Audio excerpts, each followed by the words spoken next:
Witam wszystkich bardzo serdecznie na streamie z prezentacji PlayStation 5. Generalnie dzisiaj, jak widzicie, bez kamerki, dlatego że zgubiłem kuźwa mać ładowarkę. Nie mam bladego pojęcia, co się z nią stało, nie mogę jej kompletnie znaleźć. Akumulator jest mój, który mam w aparacie, praktycznie rozładowany, drugiego gdzieś też w ogóle nie ma, bo pewnie był w ładowarce.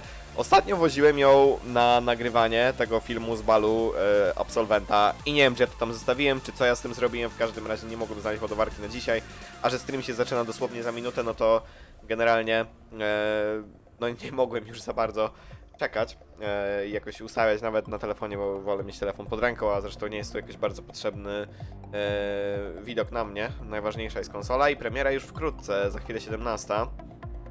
Widzę, że się też YouTube'owa premiera filmu odbędzie, także tutaj będziemy sobie siedzieć.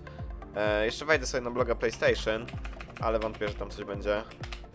PlayStation blog, czemu nie? Ale jak mówię, wątpię tutaj raczej. Raczej to na YouTubie będzie najlepiej oglądać, także na YouTubie zostaje.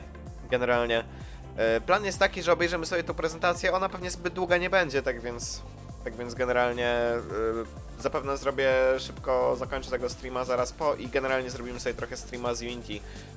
Dlatego, że chciałbym trochę popracować, generalnie jestem dosyć mocno wkurzony, bo no, miały być koronaferie, miało być wszystko pięknie, a nauczycieli niektórych tak pojebało i tyle po prostu jest rzeczy do zrobienia, że to jest niemożliwe. I po prostu teraz już przed streamem zacząłem robić część z tego i po prostu mi się odechciało. Jak zobaczyłem, ile tego jeszcze jest do zrobienia, tak więc muszę się po prostu stresować, trochę poprogramować, także zrobimy sobie streama z Unity jakiś czas po tym streamie. Znaczy mówię, dosłownie obejrzymy prezentację, która się już zaczyna. Także mamy muzyczkę YouTube'ową do premiery. Mamy jeszcze 2 minuty, tak czy siak, czyli mogę przez 2 minuty gadać, ale za to możemy sobie zrobić. Czekajcie, zaraz. Stream start? Co to jest? A tak, jeżeli zrobię tak... Nie. To jest? Wait, bo to jest... To nie jest przechwytywanie ekranu. Nie, to nie jest przechwytywanie ekranu. Dobra, to nieważne. To chyba nie zrobię tego tak fajnie, jakbym chciał, żeby tutaj był ekran na tej planszy. Ale to mogę zrobić coś takiego, o. I wtedy też, macie już wtedy odliczanie do premiery na YouTubie. Także zobaczymy, co tutaj Mark Cerny opowie nam o PlayStation 5. Wątpię, że się pojawi data premiery, wątpię, że się pojawią ceny i tak dalej. Raczej będzie głównie specyfikacja techniczna, być może pokażą jakoś gierę, jak chodzi. Być może będzie to coś nowego, w co trochę wątpię, raczej to będzie, nie wiem, może Tolu 2 jakby pokazali. Wersji na PSA 5, to by było spoko. No i zobaczymy, ja generalnie nie oglądałem żadnych filmów o Xboxie. Także zbyt dużo o Xboxie nie wiem, także nie wiem, jak się tutaj PlayStation będzie porównywać. Ja jestem Team Sony i kupię na pewno PlayStation 5, chociażby dla ekskluzywnych tytułów. No i zobaczymy. Zobaczymy generalnie, co z tego wyniknie. A wracając, to jeszcze raz mówię dla wszystkich osób, bo widzę, że mamy według statystyk chyba 14, teraz już 12. To po streamie z prezentacji PlayStation będzie kolejny stream, tylko że z Unity. Tylko będzie to też jako oddzielny stream, także będzie chwila przerwy gdzieś tam po tej prezentacji, zobaczymy. Dobra, mamy odliczanie ostateczne. Xboxa One X posiadasz, Kamil.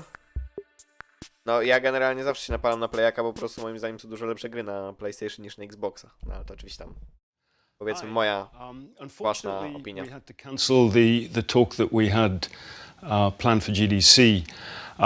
But we do have some super exciting news about PS5, and who better to bring that to you than the one and only Mark Cerny. Without further ado, over to you, Mark. Thank you, Jim. There will be lots of chances later on this year to look at the PlayStation 5 games. Today, I want to talk a bit about our goals for the PlayStation 5 hardware and how they influenced the development of the console. I think you all know I'm a big believer in console generations. Once every 5 or 6 or 7 years, a console arrives with substantially new capabilities. There's a lot of learning by the game developers, hopefully not too overwhelming, and soon there's games that could never have been created before. Now, it used to be that as a console designer, you'd somehow intuit what would be the best set of capabilities for the new console, and then build it in complete secrecy. For the PlayStation consoles, that period lasted through PlayStation 3, a powerful and groundbreaking console, but also one that caused quite a lot of heartache, as it was initially difficult to develop games for. So, starting with PlayStation 4, we've taken a different approach, roughly centered around 3 principles. The first of these is listening to the developers, which is to say that a lot of what we put into a console derives directly from the needs and aspirations of the game creators. We definitely do have some ideas of our own, but at the core of our philosophy for designing consoles is that game players are here for the fantastic games, which is to say that game creators matter. Anything we can do to make life easier for the game creators or help them realize their dreams, we will do. Aha, już się zaczynają problemy. Years, I take a tour of the industry. I go to the various developers and publishers, sit down, and discuss how they're doing with the current consoles and what they'd like to see in future consoles. This requires weeks on the road, as reaching the bulk of the game creators involves talking to well over 100 people at something like 24 publishers and developers. And it is incredibly valuable. By the way, the feature most requested by the developers, that was an SSD, which we were very happy to put in the hardware, but a lot of problem solving was required. I'll be doing a deep dive on the SSD and surrounding systems later on in this talk. Właśnie tego jestem bardzo ciekawy. Właśnie wczytywanie i SSD-ka. Keeping the console sufficiently familiar to game developers. I think about this in terms of balancing evolution and revolution. Now, with PlayStation 1, 2, and 3, the target was a revolution each time with a brand new feature set. That was great in many ways, but time for the developers to get up and running got longer with each console. In the past, I've called this time to triangle. Here's what I had for those 3 consoles. To be clear, I'm not talking about time to make a game. Developers will be ambitious, and it may take them 6 years or so to realize their vision. What I'm talking about is that dead time before graphics and other aspects of game development are up and running, and trying to minimize that. On the other hand, if we're trying to reduce that dead time to 0, that means the hardware architecture can't change at all. We're handcuffed. We need to judge for each feature what value it adds and whether it's worth the increase in developer time needed to support it. So with PlayStation 4, we were able to strike a pretty good balance between performance and familiarity. We got required learning back to PlayStation 1 levels. With PS5, the GPU was definitely the area we felt the most tension between adding new features and keeping a familiar programming model. Ultimately, I think we've ended up with something under a month of getting up to speed. To ciekawe, bo będzie tutaj karta oparta na RDNA 2.0 AMD. Philosophy with the GPU and the specific feature set that resulted from it. It's also very important for us, as the hardware team, to find new dreams, by which I mean something other than CPU performance, GPU performance, and the amount of RAM. The increase in graphics performance over the past 2 decades has been astonishing, but there are other areas in which we can innovate and provide significant value to the game creators, and through them, the players. That's why the SSD was very much on our list of directions to explore, regardless of what came out of the conversations with game developers and publishers. The biggest feature in this category is the custom engine for audio. That's today's final topic. The push for vastly improved audio, and in particular 3D audio, isn't something that came out of the developer meetings. It's much more the case that we had a dream of what might be possible 5 years from now, and then worked out a number of steps we could take. To jest właśnie ciekawe, bo o tym dużo nie mówili. Mam nadzieję, że będzie coś więcej szczegółów odnośnie tego właśnie audio, jak to będzie, wiecie, się zmieniać, jak to będzie na przykład ze sprzętem i tak dalej. The hardware design. To me, the SSD really is the key to the next generation. It's a game changer. Tak, to prawda. Na PC-tach tak było, teraz musi być na konsolach. As in, we know it's probably impossible, but can you put an SSD in it? That was a discussion we were also having internally. It was clear that the presence of a hard drive in every PlayStation 4 was having a positive impact. A lot of things that would simply have been impossible at Blu-ray disc speeds were now possible. At the same time, though, in 2015 and 2016, when we were having these conversations, developers were already banging up against the limits of the hard drive, and a lot of developer time was being spent designing around slow load speeds. I want to focus in on just one number here, which is how long it takes to load a gigabyte of data from a hard drive. The difficulty being that hard drives are neither particularly fast nor flexible. If all your data is in one block, which is frankly not very likely, you can load 50 to 100 megabytes a second, depending on where the data is located on the hard drive. Let's assume it's on the outer edge, which means loading a gigabyte takes 10 seconds. If you compress your game packages, you can fit more data on the Blu-ray disc and also effectively boost your hard drive read speed by the compression ratio. We support zlib decompression on PlayStation 4 that gets you something like 50% more data on the disk and 50% higher effective read speed. Unfortunately, though, Tego na przykład nie wiedziałem w ogóle. your data is scattered around in various files on the hard drive, as well as sourced from multiple locations within those files. So lots of seeks are needed at 2 to 50-ish milliseconds each. My rule of thumb is that the hard drive is spending 2/3 of its time seeking and only 1/3 of its time actually loading data. Putting all of that together, a gigabyte is very roughly 20 seconds to load from a hard drive. Now, a gigabyte is not much data. Games are using 5 or 6 gigabytes of RAM on PlayStation 4, so boot times and load times can get pretty grim. Or to put that differently, as a player, you wait for the game to boot, wait for the game to load, wait for the level to reload every time you die, and you wait for what is euphemistically called fast travel. And all of that leads to the dream.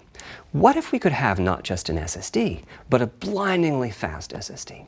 If we could load 5 gigabytes a second from it. Właśnie, to, kurwa, to mnie najbardziej zastanawia. 5 gigabajtów na sekundę, bo przecież to nawet to najdroższe dyski na PCI Express, na NVMe mają takie, kurwa, speedy. Pretty much at speed. As for time to load a gigabyte, this is next gen we're talking about, so memory is bigger. Instead, we should be asking how long to load 2 gigabytes. And the answer is about 1/4 of a second. I mean, that's amazing. We're talking 2 orders of magnitude, meaning very roughly 100 times faster. Which means at 5 gigabytes a second for the SSD, the potential is that the game boots in a second. There are no load screens. The game just fades down while loading a half dozen gigabytes and fades back up again. Same for a reload. You're immediately back in the action after you die. And fast travel becomes so fast it's blink and you miss it. As game creators, we go from trying to distract the player from how long fast travel is taking, like those Spider-Man subway rides, to being so blindingly fast that we might even have to slow that transition down. Pretty cool, right? But for me, this is not the primary reason to change from a hard drive to an SSD. The primary reason for an ultra-fast SSD is that it gives the game designer freedom. Or to put that differently, with a hard drive, the 20 seconds that it takes to load a gigabyte can sabotage the game that the developer is trying to create. I think almost all of us in the room have experienced this, maybe in different ways.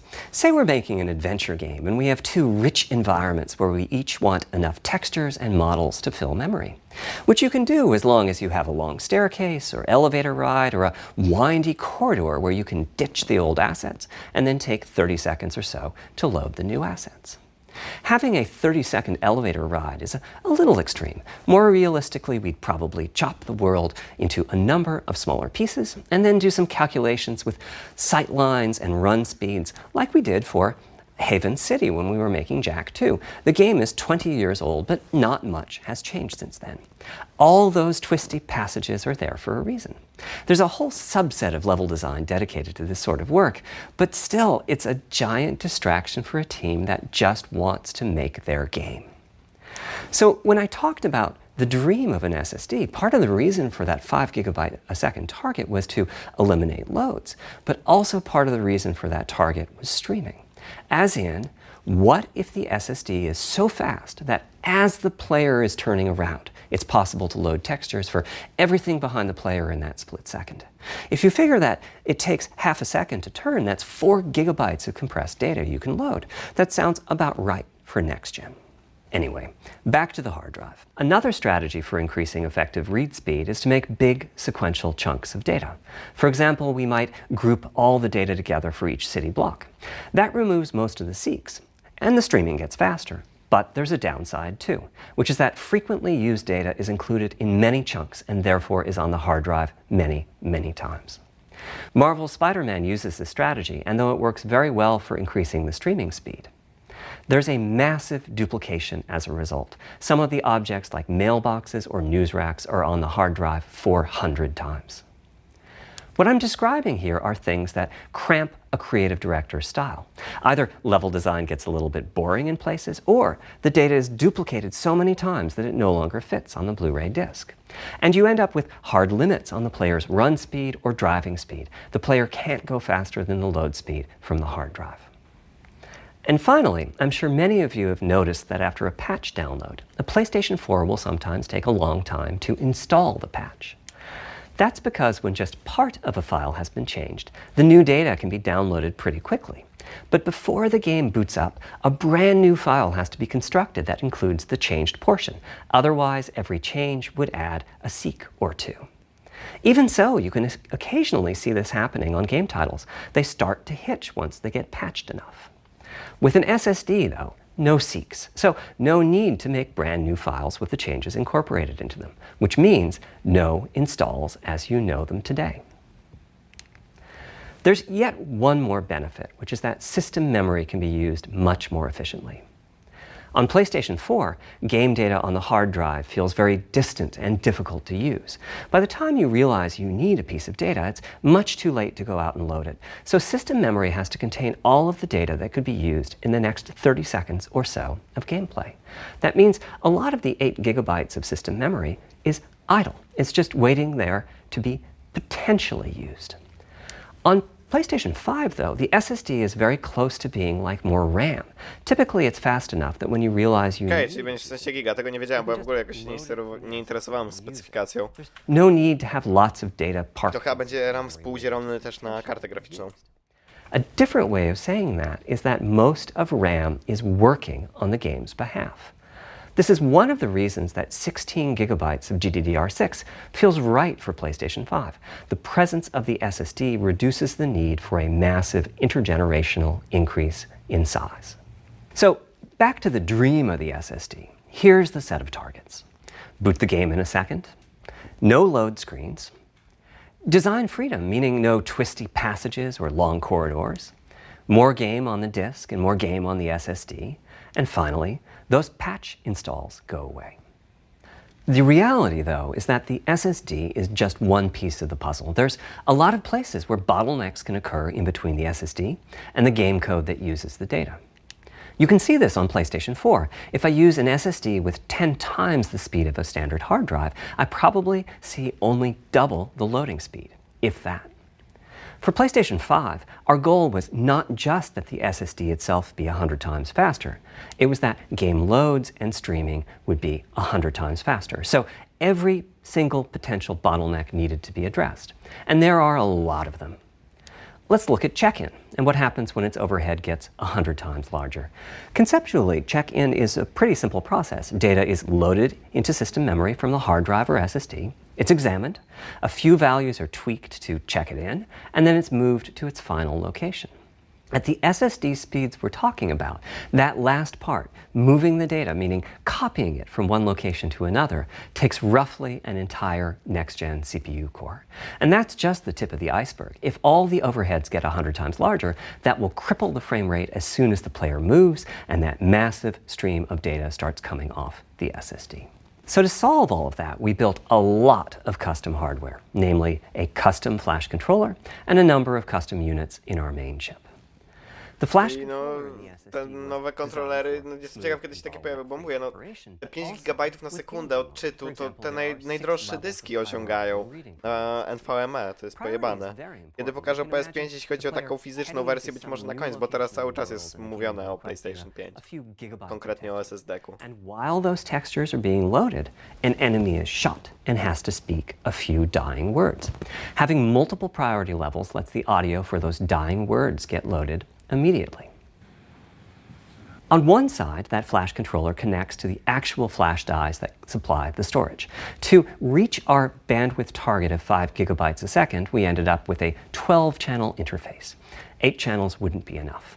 The resulting bandwidth we've achieved is actually 5.5 gigabytes a second. With a 12-channel interface, the most natural size that emerges for an SSD is 825 gigabytes. The key question for us was, is that enough? I mean, it's tempting to add more, but Flash certainly doesn't come cheap, and we have a responsibility to our gaming audience to be cost-effective with regards to what we put in the console. Ultimately, we resolved this question by looking at the play patterns of a broad range of gamers. We examined the specific games that they were playing over the course of a weekend or a week or a month, and whether that set of games would fit properly on the SSD. We were able to establish that the friction caused by reinstalls or re-downloads would be quite low, and so we locked in on that 825 gigabyte size, while also preparing multiple strategies so that those who want more storage can add it. I'll go through the details in a moment. Back to the Flash controller. On the other side, it connects... Bardzo ciekawe to 825 giga. Nie wiem jak to się mnoży, no ale jakoś się mnoży i PCI 4.0, dlatego tak szybko. Okay. No jest polski komentarz, witam, ale to nie jest tak, że ja będę tłumaczył wszystko co on mówi, bo aż taki dobry tłumaczeń na żywo nie jestem. We decided to use it again on PlayStation 5, but on my 2017 tour of developers, I learned about a new format called Kraken from Rad Game Tools. It's like zlib's smarter cousin. Simple, similar types of algorithms, but about 10% better compression, which is pretty big. That means 10% more game on the UHD Blu-ray disc or on the SSD. Kraken had only been out for a year, but it was already becoming a de facto industry standard. Half of the teams I talked to were either using it or getting ready to evaluate it. So we hustled and built a custom decompressor into the I/O unit, one capable of handling over 5 gigabytes of Kraken format input data a second. After decompression, that typically becomes 8 or 9 gigabytes, but the unit itself is capable of outputting as much as 22 gigabytes a second if the data happen to compress particularly well. By the way, in terms of performance, that custom decompressor equates to 9 of our Zen 2 cores. That's what it would take to decompress the Kraken stream with a conventional CPU. There's a lot more in the czyli dedykowany chip do dekompresji, ogólnie dużo dedykowanego hardware'u, który jest oparty o architekturę pewnie AMD, ale nie jest do końca, nie wykorzystuje rdzeniów Zen bezpośrednio z procesora. There's 2 dedicated I/O coprocessors and a large RAM pool. These aren't Zen 2 cores. They're there principally to direct the variety of custom hardware around them. One of the coprocessors is dedicated to SSD I/O. This lets us bypass traditional file I/O and its bottlenecks when reading from the SSD. The other is responsible for memory mapping, which I know doesn't sound like anything related to the SSD, but a lot of developers map and remap memory as part of file I/O, and this too can become a bottleneck. There are coherency engines to assist the coprocessors. Coherency comes up a lot in places. Probably the biggest coherency issue is stale data in the GPU caches. Flushing all of the GPU caches whenever the SSD is read is an unattractive option. It could really hurt the GPU performance. So we've implemented a gentler way of doing things, where the coherency engines inform the GPU of the overwritten address ranges, and custom scrubbers in several dozen GPU caches do pinpoint evictions of just those address ranges. The best thing is, as a game developer, when you read from the SSD, you don't need to know any of this. You don't even need to know that your data is compressed. You just indicate what data you'd like to read from your original uncompressed file and where you'd like to put it, and the whole process of loading it happens invisibly to you and at very high speed. Back to the dream. Thanks to all of that surrounding hardware, our 5.5 gigabytes a second really should translate into something like 100 times faster I/O than PS4 and allow the dream of no load screens and super fast streaming to become a reality. Having said that, expandability of our SSD is going to be quite important. Flash is costly, and you may very well want to add storage to whatever we put in the console. Now, the kind of storage you need depends on how you're going to use it. If you have an extensive PlayStation 4 library and you'd like to take advantage of backwards compatibility to play those games on PlayStation 5, then a large wsteczna kompatybilność z PS4. Lubię. play them directly from there, thus saving the pricier SSD storage for your PlayStation 5 titles, or you can copy your active PlayStation 4 titles to the SSD. If your purpose in adding more storage is to play PlayStation 5 5 titles, though, ideally you would add to your SSD storage. We will be supporting certain M2 SSDs. These are internal drives that you can get on the open market and install in a bay in the PlayStation 5. Okej, czyli będzie można dedykowane jakieś, nie wszystkie. Nie wszystkie, ale będzie można dyski na M2. Just like our SSD does. So they can take full advantage of the decompression, I/O coprocessors, and all the other features I was. Okej, używają tych wszystkich rzeczach. Spoko, spoko. That commercial drive has to be at least as fast as ours. Właśnie, i to jest problem, bo nie ma kurwa takich, albo są drogie w pizdu. Flawlessly with any M2 drive. When I gave the Wired interview last year, I said that the PlayStation 5 SSD was faster than anything available on PC. At the time, commercial M2 drives used PCIe 3.0, and 4 lanes of that cap out at 3.5 gigabytes a second. In other words, no PCIe 3.0 drive can hit the required spec. M2 drives with PCIe 4.0 are now out in the market. We're getting our Ale ich chyba jest troszeczkę malutko i tylko działają na M4, na najnowszych płytach z Ryzenami 3. gigabytes a second. Having said that, we are comparing apples and oranges, though, because that commercial M2 drive will have its own architecture, its own flash controller, and so on. For example, the NVMe specification lays out a priority scheme for requests that the M2 drives can use. And that scheme is pretty nice, but it only has 2 true priority levels. Our drive supports 6. We can hook up a drive with only 2 priority levels, definitely, but our custom I/O unit has to arbitrate the extra priorities rather than the M2 drive's flash controller. And so the M2 drive needs a little extra speed to take care of issues arising from the different approach. That commercial drive also needs to physically fit inside of the bay we created in PlayStation 5 for M2 drives. Unlike internal hard drives, there's unfortunately no standard for the height of an M2 drive, and some M2 drives have giant heat sinks. In fact, some of them even have their own fans. Right now, we're getting M2 drive samples and benchmarking them in various ways. When games hit beta as they get ready for the PlayStation 5 launch at year-end, we'll also be doing some compatibility testing to make sure that the architecture of particular M2 drives isn't too foreign for the games to handle. Once we've done that compatibility testing, we should be able to start letting you know which drives will physically fit and which drive samples. Ciekawe jak będzie to wyglądać, w sensie montaż czegoś takiego. Bo zwykle konsol raczej się nie da rozkręcać, także jestem ciekaw jak to będzie. I że podobno dopiero po launchu. No dobra, spoko.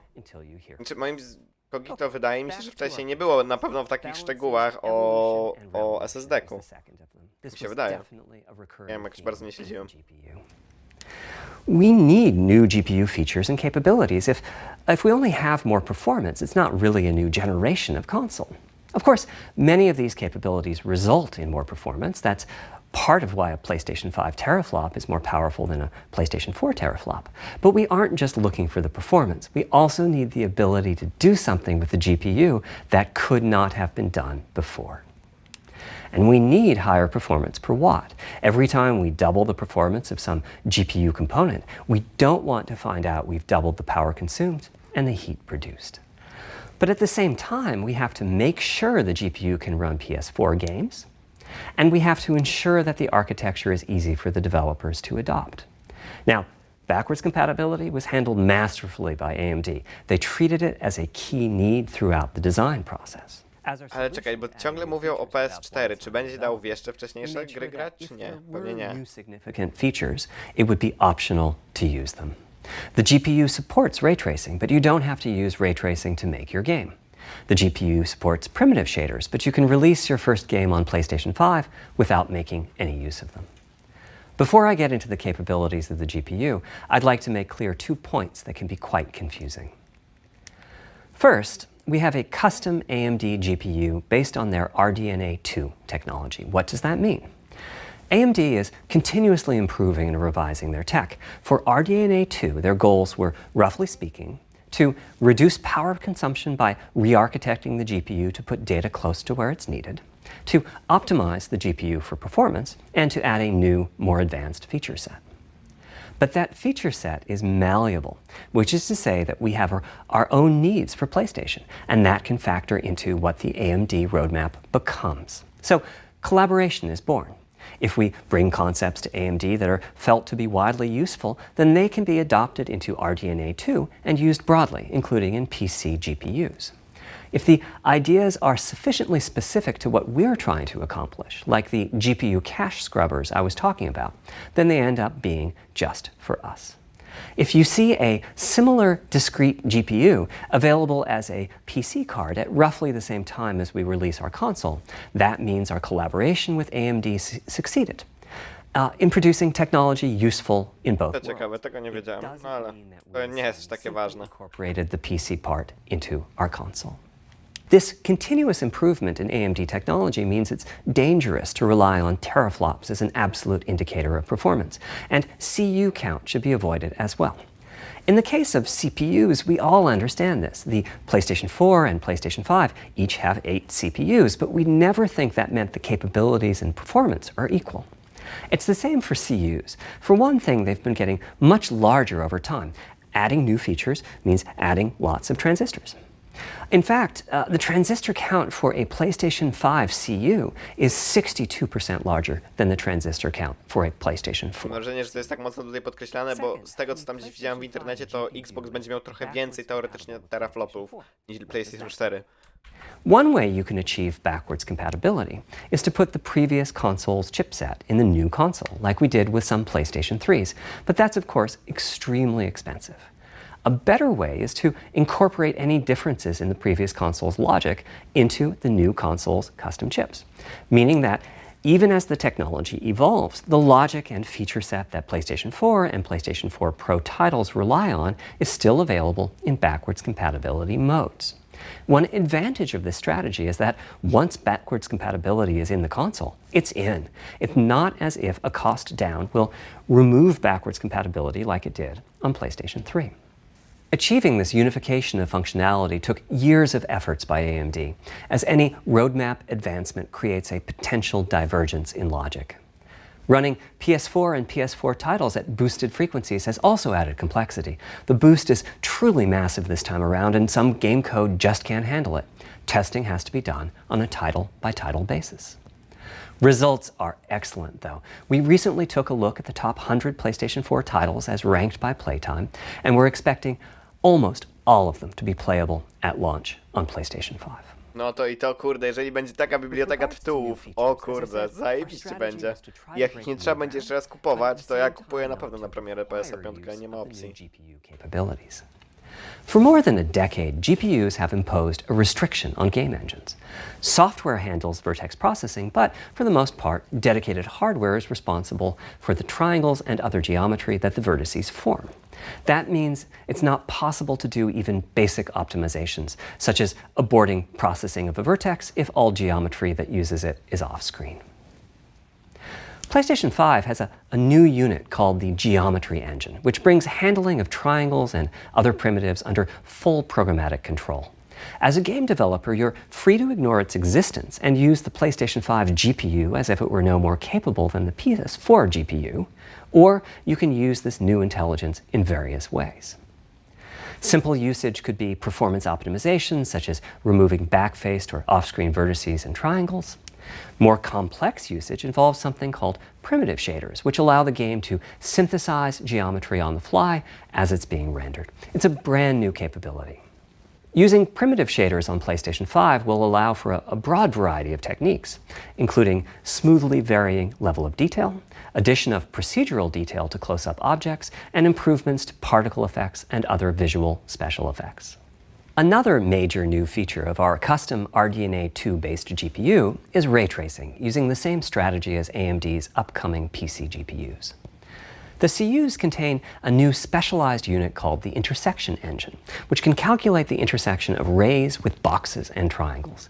To use first you build what is called an acceleration structure. It's data in RAM that contains all of your geometry. There's a specific set of formats you can use. They're variations on the same BVH concept. Then, in your shader program, you use a new instruction that asks the intersection engine to check a ray against the BVH. While the intersection engine is processing the requested ray triangle or ray box intersections, the shaders are free to do other work. Having said that, The ray tracing instruction is pretty memory intensive, so it's a good mix with logic-heavy code. There's of course no need to use ray tracing. PS4 graphics engines will run just fine on PlayStation 5, but it presents an opportunity for those interested. I'm thinking it'll take less than 1 million rays a second to have a big impact on audio. That should be enough for audio occlusion and some reverb calculations. With a bit more of the GPU invested in ray tracing, it should be possible to do some very nice global illumination. Having said that, adding ray-traced shadows and reflections to a traditional graphics engine could easily take hundreds of millions of rays a second, and full ray tracing could take billions. How far can we go? I'm starting to get quite bullish. I've already seen a PlayStation 5 title that's successfully using ray tracing-based reflections in complex animated scenes with only modest costs. Another set of issues for the GPU involved size and frequency. How big do we make the GPU? And what... Jestem ciekaw, co z tym ray tracingiem będzie, w sensie, no jak to będzie wykorzystywane. Tak samo na przykład jak na PC-tach, czy w końcu to się ruszy. In general, I like running the GPU at higher frequency. Let me show you why. Here's two possible configurations for a GPU roughly of the level of the PlayStation 4 Pro. This is a thought experiment. Don't take these configurations too seriously.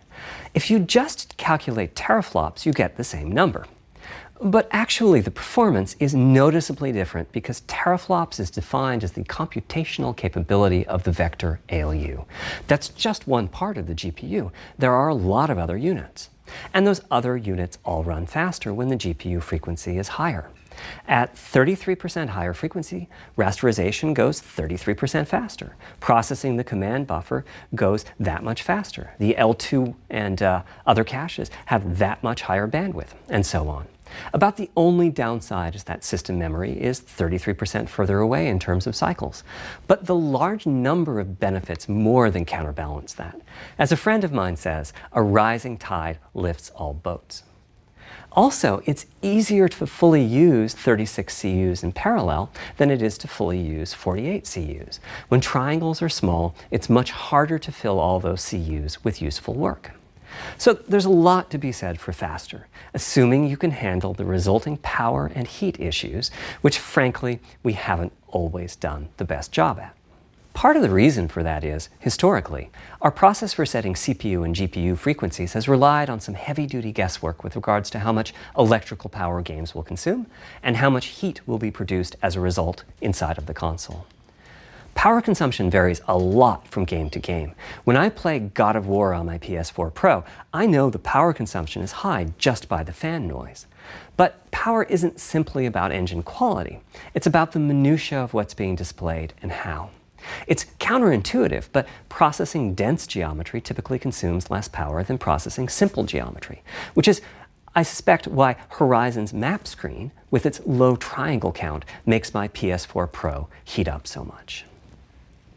Our process on previous consoles has been to try to guess what the maximum power consumption during the entire console lifetime might be, which is to say, the worst case scene in the worst case game, and prepare a cooling solution that we think will be quiet at that power level. If we get it right, fan noise is minimal. If we get it wrong, the console will be quite loud for the higher power games, and there's even a chance that it might overheat and shut down if we misestimate power too badly. Prawda, muszę przewidywać na sporo do przodu, jeśli chodzi o to, właśnie o temperatury i tak dalej. A prawda, PlayStation 4 to czasami chce latać. Presumably only minimally used. Or are they? If we plan for major 256-bit instruction usage, we need to set the CPU clock substantially lower or noticeably increase the size of the power supply and fan. So, after much discussion, we decided to go with a very different direction on PlayStation 5. We built a GPU with 36 CUs. Mind you, RDNA 2 CUs are large. Each has 62% more transistors than the CUs we were using on PlayStation 4. Mamy 36 CU. If we compare transistor counts, 36 RDNA 2 CUs equates to roughly 58 PlayStation 4 CUs. It is a fairly sizable GPU. Then we went with a variable frequency strategy for PlayStation 5, which is to say we continuously run the GPU and CPU in boost mode.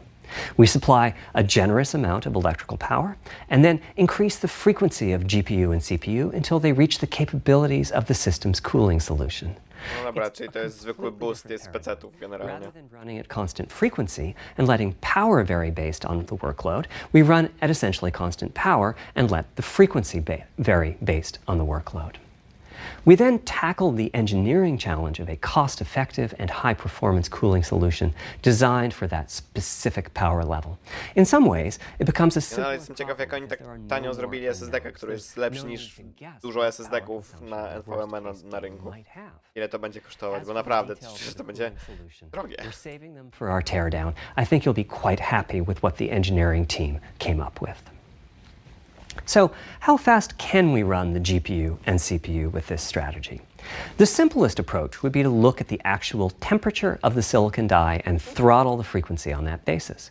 But that won't work. It fails to create a consistent PlayStation 5 experience. It wouldn't do to run a console slower simply because it was in a hot room. So rather than look at the actual temperature of the silicon die, we look at the activities that the GPU and CPU are performing and set the frequencies on that basis, which makes everything deterministic and repeatable. While we're at it, we also use AMD's Smart Shift technology and send any unused power from the CPU to the GPU so it can squeeze out a few more pixels. The benefits of this strategy. Ciekawe. Bo jeżeli dobrze zrozumiałem, to nie ustawiają tutaj jednak tam częstotliwości na bazie tylko dosłownie nie ustawiają chyba na bazie temperatury. Ciekawe. No i mamy 2, 2, 3. Ale to jest cap górny. Okay. Logic operates properly. 36 CUs at 2.23 GHz. O tym właśnie mówiłem, dlatego oni mówią, tak wcześniej podkreślał, że teraflopy nie są ważne, bo Xbox ma 12. That frequency and performance. Similarly, running the CPU at 3 GHz was causing headaches with the old strategy. But now we can run it as high as 3.5 GHz. In fact, it spends most of its... No i max CPU boost, czyli pół GHz. Games will be running at 2.23 GHz and 3.5 GHz. When that worst case game arrives, it will run at a lower clock speed, but not too much lower. To reduce power by 10%, it only takes a couple of percent reduction in frequency, so I'd expect any downclocking to be pretty minor. All things considered, the change to a variable frequency approach will show significant gains for PlayStation gamers. The final of our three principles was about finding new dreams. It's important for us on the hardware team to find new ways to expand or deepen gaming, and that's what led us to a focus on 3D audio. As players, O tym też będzie ciekawie posłuchać. Through audio and through the feedback we receive from the controller, such as rumble or haptics. Personally, I feel a game is just dead without audio. Visuals are, of course, important, but the impact of audio is huge as well. At the same time, the audio team on a game project has to do a lot with a little. For example, on PlayStation 4, there's fierce competition for the Jaguar CPU cores. Audio typically ends up getting just a fraction of a core. That's not much of a computational resource, particularly when you consider that the visuals run at 30 or 60 frames a second, but audio processing needs to happen at almost 200 times a second. So, it's been tough going making forward progress on audio with PlayStation 4, particularly when PlayStation 3 was such a beast when it came to audio. The SPUs in Cell were almost a perfect device for audio rendering. Simple pipelined algorithms could really take advantage of asynchronous DMA and frequently reached 100% utilization of the floating point unit. There's unfortunately nothing comparable on PlayStation 4. Probably the most dramatic progress in the PlayStation 4 generation has been with virtual reality. The PSVR hardware has its own audio unit. It supports about 50 pretty decent 3D sound sources. And this provided a hint as to where we could go with audio, as well as some valuable experience. Not to oversimplify, but here were our goals for audio on PlayStation 5. The first goal was great audio for everyone, not just VR users or soundbar owners or headphone users. That meant audio had to be part of the console. It couldn't be a peripheral. The second goal was to support hundreds of sound sources. We didn't want developers to have to pick and choose what sounds would get 3D effects and which wouldn't. We wanted every sound in the game to have dimensionality. And finally, we wanted to really take on the challenges of presence and locality. Now, when we say presence, we mean the feeling that you're actually there. You've entered the matrix. It's not, of course, something we thought we could perfectly achieve, but the idea was that if we stopped using just a rain sound and instead used lots of 3D audio sources for raindrops hitting the ground at all sorts of locations around you, then at some point your brain would take a leap and you'd begin to have this feeling of real presence inside the virtual world of the game. This has the capacity to affect your appreciation of the game, just like music in a game does. The concept of locality is simpler. It's just your sense of where the audio is coming from, to the right of you, behind you, above you. This can immerse you further in the game, and it can also directly enhance the gameplay. To use Dead Space as an example, I know, old school, you're fighting enemies in fairly dark, spooky locations. Back in the day, if you played the game using the TV speakers, you could tell that there was one last enemy growling and hunting you down, but it was difficult to tell quite where that enemy was. With headphones, you could tell that the enemy was somewhere on the right, which let you deduce, if you couldn't see it, that it must be somewhere behind and to your right. But with 3D audio with good locality, the idea is you know the enemy is precisely there, and you turn and you take it out. So, Jestem ciekaw, jak to będzie osiągnięte. In the first place? Well, all those bumps and folds in the ear have a meaning, evolutionarily speaking. Based on what direction the sound is coming from, sound waves bounce around inside the ear, there's some constructive and destructive interference, and the result is a change in volume. The phase of the sound also shifts, depending on what path the sound wave took to reach the ear canal. These volume changes and phase shifts are different for each direction and also vary depending on the frequency of the sound. Head size and head shape also impact the sound in a similar fashion. The way that the sound changes, based on direction and frequency, can be encoded in a table called the Head-Related Transfer Function, or HRTF. Here's part of one. The vertical axis is the frequency. The horizontal axis is the direction, front, back, left, right, and the color gives the degree of attenuation of the sound at that frequency. The HRTF is as unique to an individual as a fingerprint is. In fact, you're looking at mine right now. Here's how we measure an HRTF. We've taken hundreds of people through this process.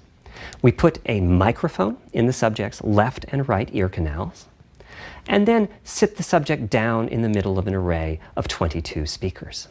We then play an audio sweep from each speaker as we rotate the subject. In the course of 10 or 20 minutes, we're able to sample the HRTF at over 1,000 locations. Using an HRTF when rendering audio creates unparalleled quality, but it's computationally expensive. The simplest way to use an HRTF is to process a sound source to make it appear as if it's coming from one of those 1,000 locations we sample. Unfortunately, the processing has to be done in frequency domain rather than time domain, so there's multiple fast Fourier transforms needed for every sound source for every audio tick. That's a lot of multiplies. This computational complexity was the determining factor for our strategy. It meant we had to bite the bullet and design and build a custom hardware unit for 3D audio.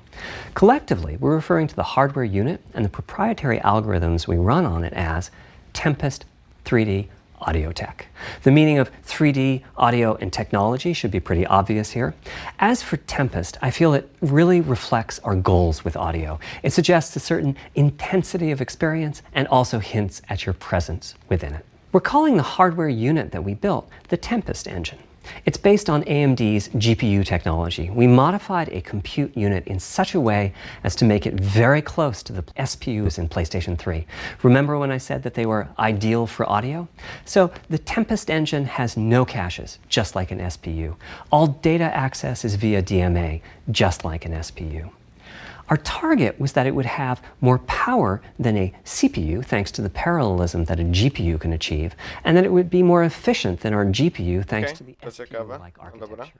Czyli architektura na bazie GPU, ale jednak po połączeniu z Sound Processing Unit, tak? Bo tego jest chyba skrót SPU. Nie jestem w sumie teraz pewien. Roughly the same SIMD power and bandwidth as all 8 Jaguar cores in the PlayStation 4 combined. If we were to use the same algorithms as PSVR, that's enough for something like 5,000 sound sources. But of course, we want to use more complex algorithms, and we don't need anything like that number of sounds. It would have been wonderful if a simpler strategy, such as using Dolby Atmos peripherals, could have achieved our goals, but we wanted 3D audio for all, not just those with licensed sound. Jak to będzie zrobione? Also, we wanted many hundreds of sound sources, not just the 32 that Atmos supports. And finally, we wanted to be able to throw an overwhelming amount of processing power at the problem, and it wasn't clear what any peripheral might have inside of it. In fact, with the Tempest engine, we've even got enough power that we can allocate some to the games, to the extent that games want to make use of convolution reverb and other algorithms that are either computationally expensive or need high bandwidth. But the primary purpose of the Tempest engine remains 3D audio. Now, 3D audio is a major academic research topic. It's safe to say that no one in the world has all of the answers. And the set of algorithms that has to be invented, tuned, or implemented to realize our vision for 3D audio is immense. For example, use of HRTFs in games is quite complex. Before, I talked about making a sound source appear as if it's coming from one of those 1,000 HRTF sample locations. But for high-quality 3D game audio, we have to handle other possibilities. The sound source might not be at one of the 1,000 HRTF sample locations, so we have to blend the HRTF data from the closest locations that we have sampled. The sound source might be moving, which needs very special handling as that blend keeps changing, and that can cause phase artifacts in the resulting audio. Or the sound source might have a size to it, meaning it should feel as if it's coming from an area rather than a single point. There's also whole categories of approaches to be handled. 3D audio can be implemented using individual processing of 3D sound sources, but alternatively, ambisonics can be used for 3D audio. Ambisonics being somewhat like the spherical harmonics used in computer graphics. And finally, there's audio devices. The player might be using headphones or TV speakers, or have a higher-end surround sound setup with 6 or more speakers, all of which need different approaches. That's a lot of variations. It's nice to have the computational resources of the Tempest engine, but it's clear that achieving our ultimate goals with 3D audio is going to be a multi-year, step-by-step process. Having said that, headphone audio implementation is largely complete at this time. It was a natural place for us to start. With headphones, we control exactly what each ear hears, and therefore the algorithmic development and implementation are more straightforward. No nadal na jakichś gówno słuchawkach tego nie będzie słychać, tak? Także jakoś tak, no dobra, pewnie będzie lepsze, ale czy aż tak bardzo dużo lepsze, to wątpię, szczególnie jakimś chujowszym sprzęcie. Virtual surround sound has a lot in common with 3D audio on headphones, but it's more complex because the left ear can hear the right speaker and vice versa. We have a basic implementation of virtual surround sound up and running. We're now looking at increasing the size of that sweet spot, which is to say, making the area you need to be in to feel the 3D effect larger, and we're also working to boost the sense of locality. Headphone audio is the current gold standard for 3D audio on PlayStation 5, but we're going to see what we can do to bring virtual surround sound to a similar level, after which we'll start in on setups with more speakers, such as 6-channel surround sound. It's now to the point where Czyli na premierę będą tylko słuchawki, a reszta będzie z czasem, tak? Ciekawie. One of the game demos allows you to toggle between conventional PlayStation 4 style stereo audio and our new 3D audio. I listened with just an ordinary pair of over-the-ear headphones and wow, I could feel a difference. 3D audio has that dimensional... Nic innego by nie powiedział, że czuć różnicę. Nie powiedziałby, że no w sumie to brzmi prawie tak samo. The improvement is obvious.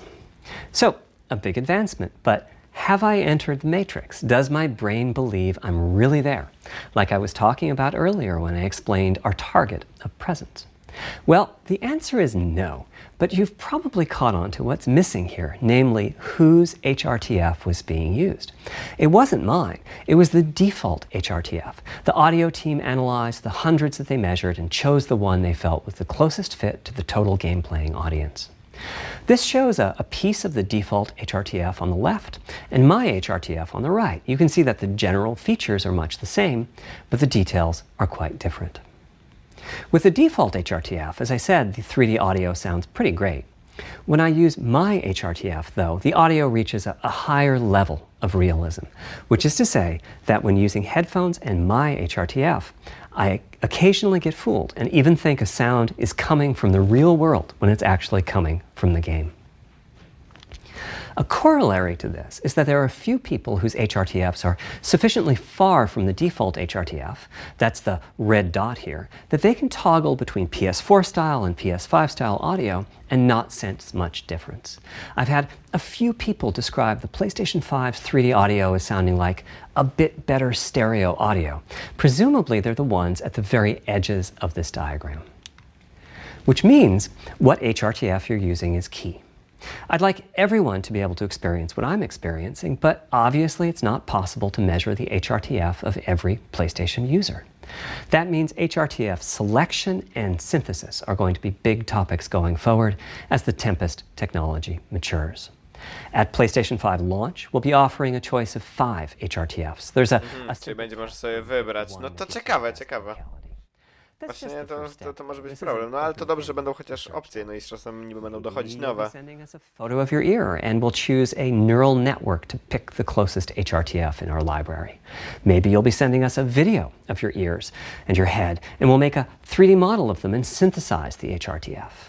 Maybe you'll play an audio game to tune your HRTF. We'll be subtly changing it as you play and home in on the HRTF that gives you the highest score, meaning that it matches you the best. This is a journey we'll all be taking together over the next few years. To takie ciekawe, bo to takie sprawia wrażenie, że ta konsola taka trochę niedorobiona będzie jakby, no. Ciekawe. Znaczy to dobrze, bo będą nowe technologie, no i one muszą się z czasem rozwijać, potrzebują danych, ale nadal. Ciekawe. And why PlayStation 5 has the feature set that it does. Now comes the fun part. We get to see how the development community takes advantage of that feature set. I'm hoping for the completely unexpected. Will it come from audio, ray tracing, the capabilities of the SSD, or something else? I guess we'll find out soon enough. Thank you for your time today. Okej, czy coś na koniec jeszcze pokazał? Bo to była stricte, po prostu tak techniczna pogadanka, jak się tylko dało. Podejrzewam, że dużo ludzi będzie zawiedzionych tym. Ja bardzo lubię takie tematy, generalnie dla mnie to jest po prostu pojebane. Jak wiecie, na przykład taki Mark Cerny jest w stanie to zaprojektować, jakby dla mnie to jest po prostu niesamowite i jakby, no wiecie, no czarna magia, zupełnie. Niektórych rzeczy też do końca nie rozumiałem, generalnie, jeśli o to chodzi. I czekajcie, dobra, ja sobie coś sprawdzę, Xbox Series X spec. Jestem praktycznie pewien, no właśnie, że na papierze jest mocniejszy Xbox. Z tego co teraz czytam, nie czytam, znajdę. 12 teraflopów, 52 jednostki, no ogólnie obliczeniowe, CUs, na 1,8 GHz, czyli trochę inne podejście, jest ich więcej i to właśnie Cerny podkreślał, że więcej na niższej częstotliwości nie oznacza wcale, że te 12 teraflopów Xboxowych będzie lepsze niż 10 i tam 6, czy ile tam było, PlayStationowych. Pamięć tyle samo, customowy SSD, tutaj nie ma podanych prędkości, także jestem ciekaw, czy to będzie to samo. Procesor też będzie szybszy, też 8 rdzeni Zen 2, ale na 3,8 GHz, także to będzie inne wsparcie, no i generalnie, no jestem ciekaw właśnie, no dopiero to oczywiście testy pokażą, które podejście jest efektywniejsze, no według oczywiście Cernego, ale no to on mówił za swoją ekipę, tak, że 36 jednostek obliczeniowych na tam 2,33 GHz będzie lepsze niż 52 na 1,8, tak. Także zobaczymy. No mówię, tak jak mówiłem, podejrzewam, że dla większości osób nie podobało się to w ogóle, dlatego że to był techniczny bełko, tak jak Adek napisałeś, ale ja mówię, no mnie takie rzeczy po prostu interesują, także dla mnie posłuchać coś takiego jest bardzo fajne. Ja jeszcze sobie zobaczę jedną rzecz, weźmy sobie na XCOM-a, wiem, że tego wy nic nie widzicie, zaraz może czekajcie, dobra, zmienię scenę. Weźmy sobie na XCOM, weźmy sobie podzespoły komputerowe, dyski SSD, generalnie. Dobra, i tak, szukamy dysku na NVMe. jest tylko jeden. I kosztuje 8,5 tysiąca. Także właśnie o to mi chodzi z tymi kurwa dyskami SSD. To jest po prostu pojebane. Nawet jeżeli one są na PCI Express 4, to nie są na M2 i patrzcie jakie mają prędkości rzędu 3,5, tak? Bo jest wszystko na PCI Express 3.0. Także jak oni chcą wcisnąć kurwa dla konsoli, nie wiem ile kosztował, no powiedzmy za tą dwójkę, dysk, który na pewno będzie kosztować więcej niż to. I najprawdopodobniej będzie te 825 giga, o których mówił, bo Cerny, tak? To w ogóle też fajnie, że potwierdzili. Widzisz muzykę względem mikrofonu? Aż tak jest źle? Dobrze.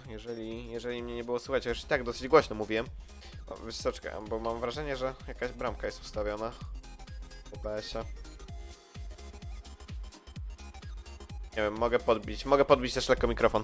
Może będzie lepiej, już teraz też muzykę przyciszyłem, podbiję mikrofon, także... A i w ogóle widzicie, dobra, to ja sobie jeszcze zbiorę tylko produkcję. No, także to jestem bardzo ciekaw. I Xbox ma mieć terabajtowy dysk, także nie wiem, czy Xbox będzie miał aż taki. Mam wrażenie, że Xbox nie będzie miał aż takiego szybkiego dysku. Generalnie, bo jakoś się tym też za bardzo nie chwalą. Bardzo możliwe, że oni będą mieli terabajtowy, ale coś w okolicach tych 3,5, także to będzie ciekawe. Jakie to, no, specyfikacja ma bardzo duże znaczenie. Generalnie. No wiadomo, że są dobre gry, które wcale nie wymagają mocy obliczeniowej, no ale jednak. Przede wszystkim chodzi o to, żeby nie grać w głupich 30 klatkach, tylko jednak w tych 60. To jest przede wszystkim cel. I żeby było te 60 w 4K.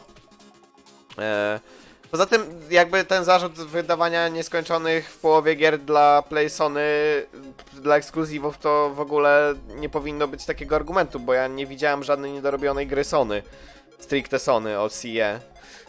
Jak już to były jakieś problemy z grami third party, które wychodziły na wszystkie, na PC-ty i na konsole obydwie, tak więc no to jakby nie ma w ogóle porównania, bo proces developingu takiej gry wygląda zupełnie inaczej. Generalnie.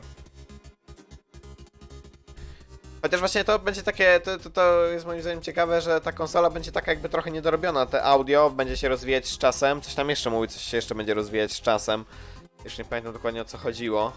No, że te dyski SSD jakby rozbudowa o dyski SSD dopiero nadejdzie, bo no, zresztą teraz właśnie sprawdziliśmy, jeszcze wejdź na Morele, zobaczyć czy są takie dyski, no ale kuźma mać, no teraz nawet takich dysków nie ma, przynajmniej w Polsce, na rynku.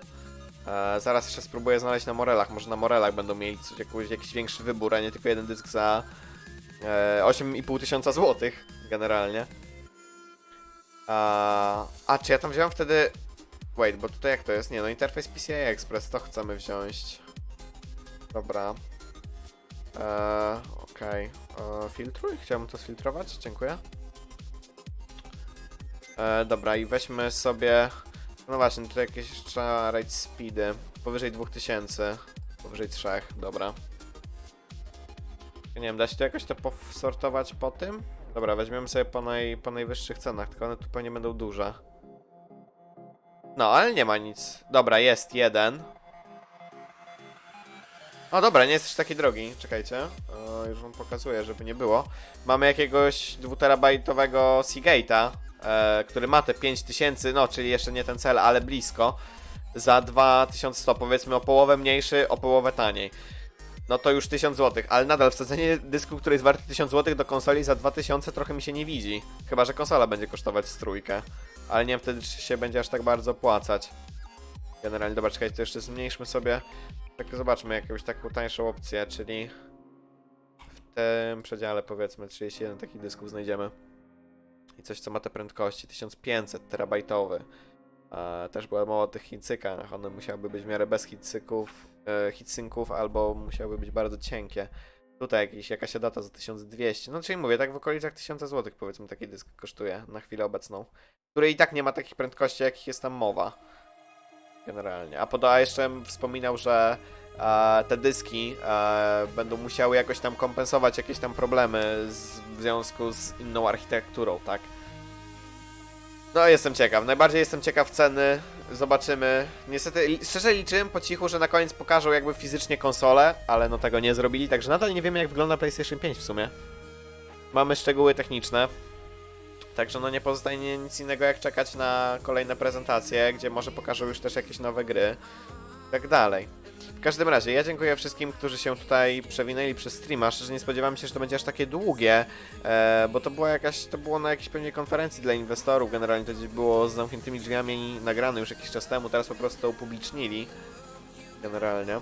No dobra, tak więc jak mówiłem, zrobimy sobie za chwilę streama z Unity, także jeżeli ktoś jest zainteresowany trochę posiedzeniem ze mną i poprogramowaniem sobie, to zapraszam za chwilę. To się zrobi jako tam oddzielny stream, także możecie czekać na kanale, nie wiem jak to najszybciej będzie.